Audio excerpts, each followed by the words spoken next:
Hello and welcome to Microcap Tutorials. Today we're going to be talking about low-side PWM power control. So PWM stands for pulse width modulation, basically a square wave pulse that can be adjusted in duty cycle and frequency, period and such. And we're going to start with our low-side circuit. So we have a NMOS or N-channel MOSFET and a low side that's going to be switching ground onto the resistor. And we have a battery of 12 volts. And instead of turning this simply on and off, we're going to be driving it using the pulse signal. So let's go into that. Source from 0 to 5 volts. That's enough to enhance the MOSFET. And then we have the parameters that we're most interested in right now are the pulse width. So the pulse width is 75% of the period, which is 1 millisecond.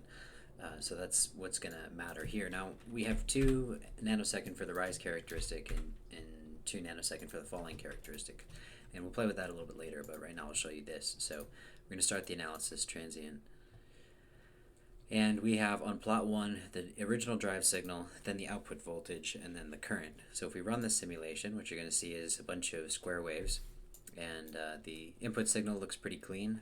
In the output, you're going to start to see these little bumps on the edges from the harmonics, basically, or from the overshoot conditions of the signal as it's propagating and picking up some other parasitic effects or ringing effects through the different kinds of inductances and capacitances that may occur in the models and such. But this is the output. If you notice, and then this is the, hold on one second here, there we go. Okay, so yeah, the little ringing effects. Okay, now if you notice, these signals are opposite to each other. So when the voltage is on here, this is going to be off. The reason for that is because this is a low side switch, which means that the output is going to be held high by this pull-up resistor. It's going to act as a pull-up resistor until this MOSFET switches ground onto it. So when this is on, this is actually going to be off. So there's a little bit of an inversion, inversion that occurs as a result of that.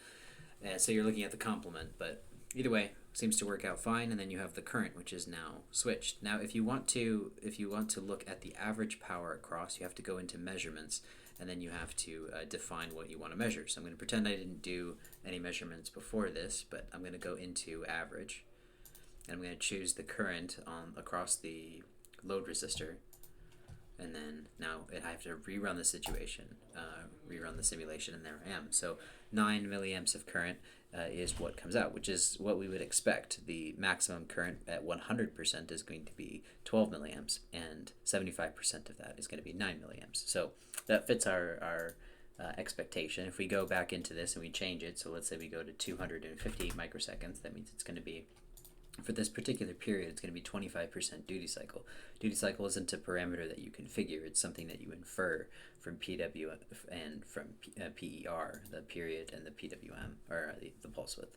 So then if we go into analysis, we go to transient. Right there, you can see that the signal is shorter. The amount of on time where the current is allowed to proceed through the resistor is limited now. As you can see, it still reaches 12 milliamps, so it's still 12 milliamps right here. It's just a component of the 12 milliamps for a particular duration in time. And so this pulse width modulation creates the effect of having only 3 milliamps. So that's how you do it. You go into measurements, and then you rerun. There you go. 3 milliamps is essentially the power that goes through that. And these circuits are very common.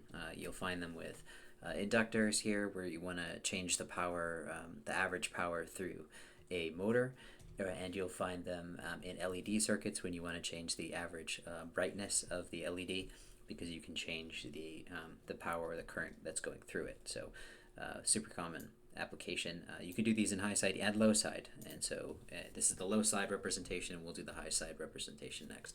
But that's all that you need to know for this one. So thank you for watching. I'll see you next time.